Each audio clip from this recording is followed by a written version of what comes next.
Gracias.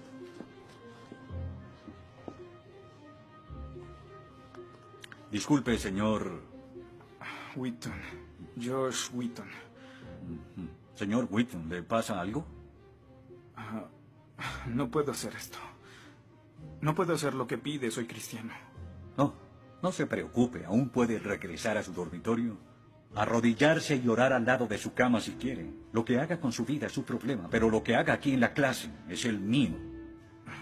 Yo no puedo. Muy bien, señor Wheaton. Déjeme explicarle la alternativa. Si no puede admitir que Dios está muerto para el propósito de esta clase, entonces tendrá que defender la antítesis de que Dios no está muerto y será enfrente de la clase, en el atril.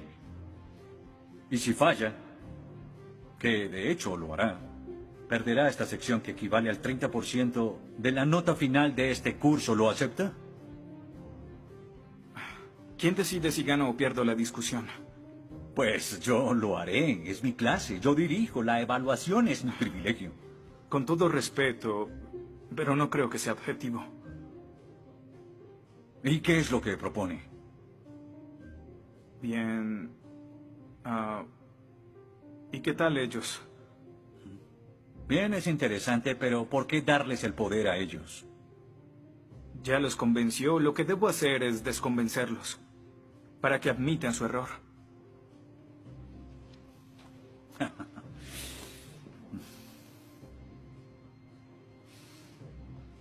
Bien. Señor Wheaton, tendrá 3 sesiones los últimos 20 minutos de las próximas 3 clases para que exponga su punto. Le prometo que haré las menores interrupciones posibles. Puede pedir lo que quiera en la clase, pero no le daré más tiempo. Los ateos dicen que nadie puede probar la existencia de Dios. Y tienen razón. Pero yo digo que nadie puede refutar que Dios existe.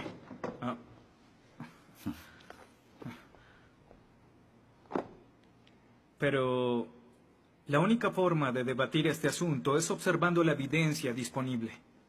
Y es lo que vamos a hacer. Pondremos a Dios en un juicio. Con el profesor Radisson como fiscal y yo como el abogado defensor. Y ustedes como el jurado. La mayoría de cosmólogos están de acuerdo con que el universo empezó hace 13.7 billones de años en un evento conocido como la Gran Explosión.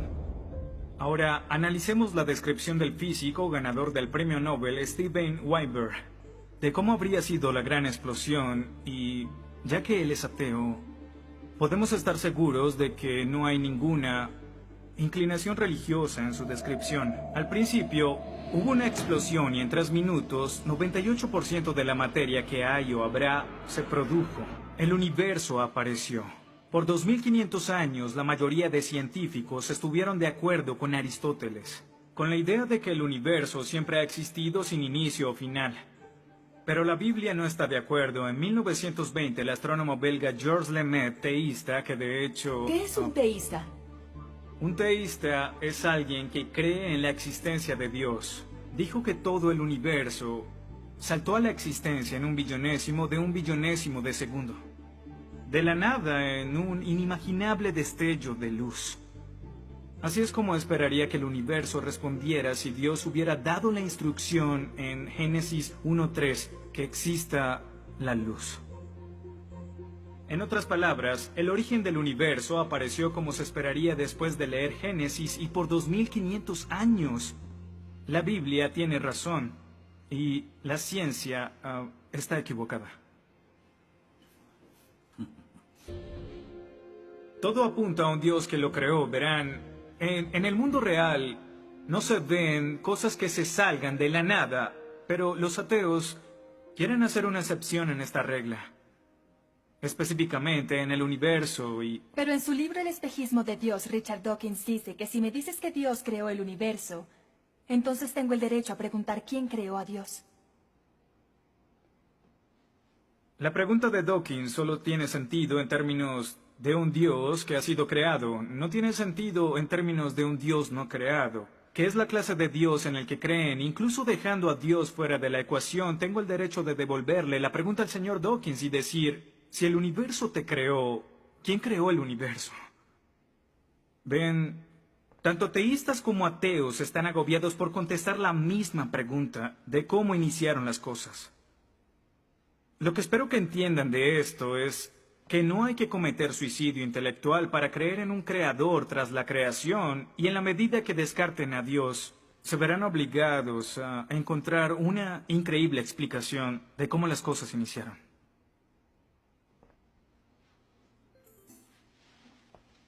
Me imagino que estás satisfecho con tu presentación. Veo que astutamente evadiste el hecho de que Stephen Hawking, el científico más famoso del mundo y no es teísta, recientemente estuvo a favor de un universo autodiseñado. No lo evadí, simplemente... Simplemente no lo sabías. Bien, veamos lo que el profesor Hawking, profesor lucasiano de física de Cambridge, quien ahora ocupa la silla usada por Sir Isaac Newton, tiene que decir sobre el origen del universo. Y cito, ya que hay una ley como la gravedad, el universo puede y se creará de la nada. Creación espontánea es la razón. Hay algo en lugar de nada. Por eso es que el universo existe. Nosotros existimos. No es necesario invocar a Dios para tener al universo en movimiento. Final de la cita. Nunca ibas a mencionar su comentario, pero su opinión se mantiene. ¿Qué respondes?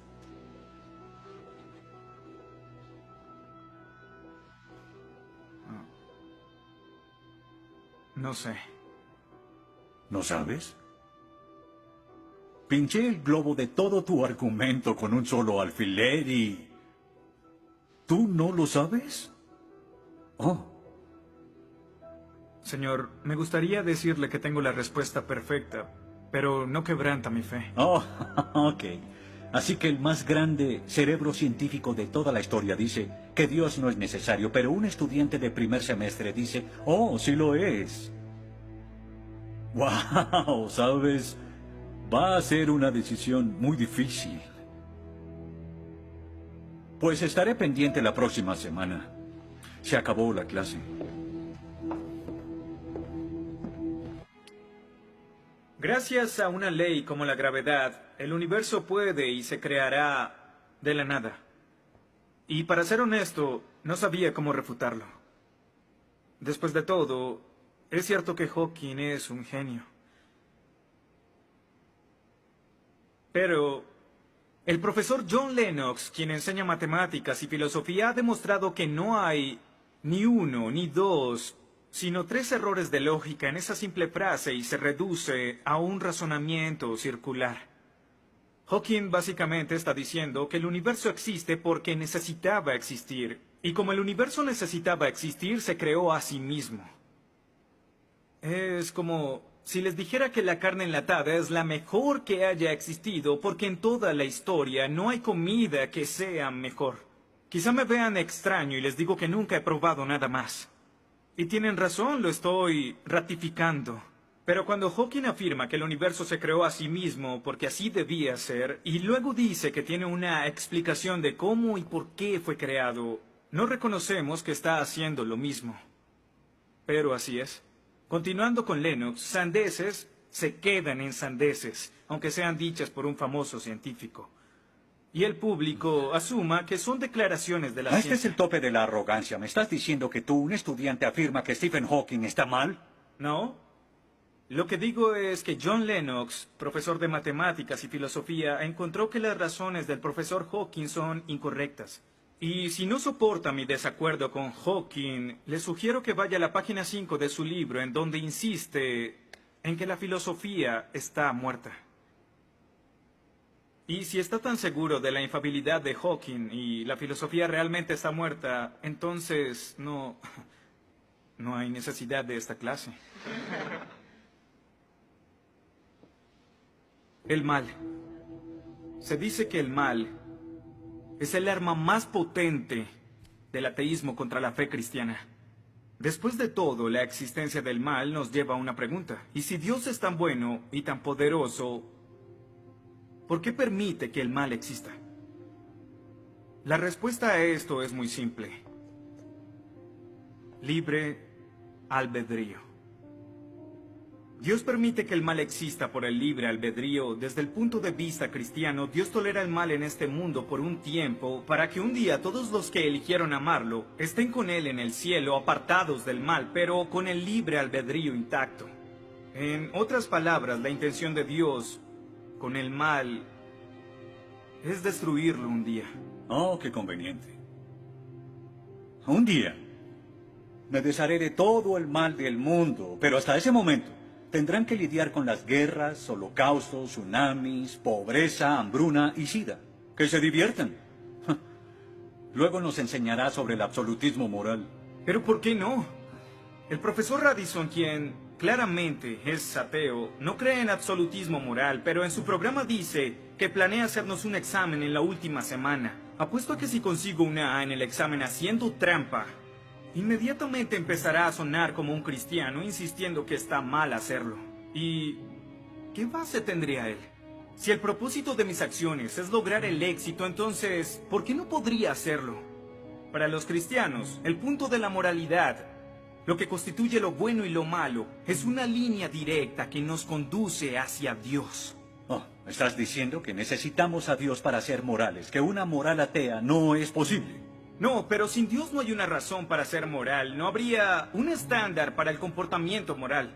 Para los cristianos, mentir, robar, hacer trampa en un examen para lograr una calificación que no merezco está prohibido. Pero si Dios no existiera, según Dostoyevsky, este es el punto. Ahora, si Dios no existe, entonces todo es permitido. Y no solo es permitido, sino sin sentido. Si el profesor Radisson tiene razón, entonces nuestra lucha, nuestro debate, lo que decidamos aquí no tiene sentido. Nuestras vidas, nuestras muertes no serán diferentes a las de un pez dorado. Oh, qué ridiculez. Después de toda tu charla, ¿quieres decir que solo hay una opción? Creer o no creer. Así es. Eso es todo. De eso se trata todo. La diferencia entre su posición y la mía es que usted les quitó su elección. Les exigió que eligieran la casilla marcada con no creo. Sí, porque quiero liberarlos. Porque la religión es como un virus mental que los padres han heredado a sus hijos. Y el cristianismo es el peor de todos. Lentamente se mete en tu vida cuando estás débil, enfermo o indefenso. ¿La religión es una enfermedad? Sí. Sí, infecta todo. Es la enemiga de la razón. ¿Razón? Profesor, usted dejó la razón hace mucho tiempo. Lo que nos está enseñando aquí no es filosofía, ni siquiera es ateísmo. Lo que nos está enseñando aquí es antiteísmo. No es suficiente. Necesita que todos no creamos como usted. ¿Por qué no admites la verdad?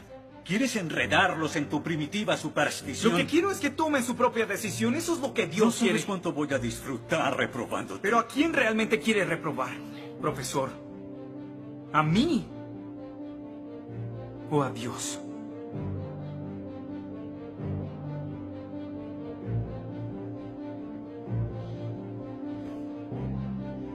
¿Odia a Dios? Ni siquiera es una pregunta. Ok. ¿Por qué odia a Dios? Esto es ridículo. ¿Por qué odia a Dios? Responda la pregunta. ¿Ha visto la ciencia y los argumentos? La ciencia avala su existencia, conoce la verdad. ¿Por qué lo odia? ¿Por qué? Esta es una pregunta simple, profesor. ¿Por qué odia a Dios? Porque Él me quitó todo lo que era importante para mí. Sí, yo odio a Dios. Todo lo que siento por Él es odio.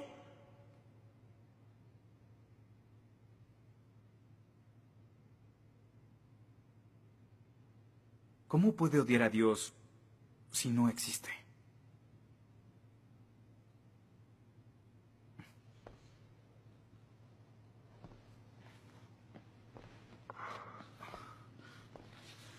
No probaste nada. Quizá no.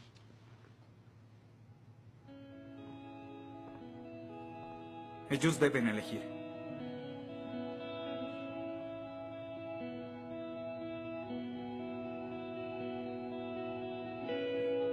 ¿Está Dios muerto?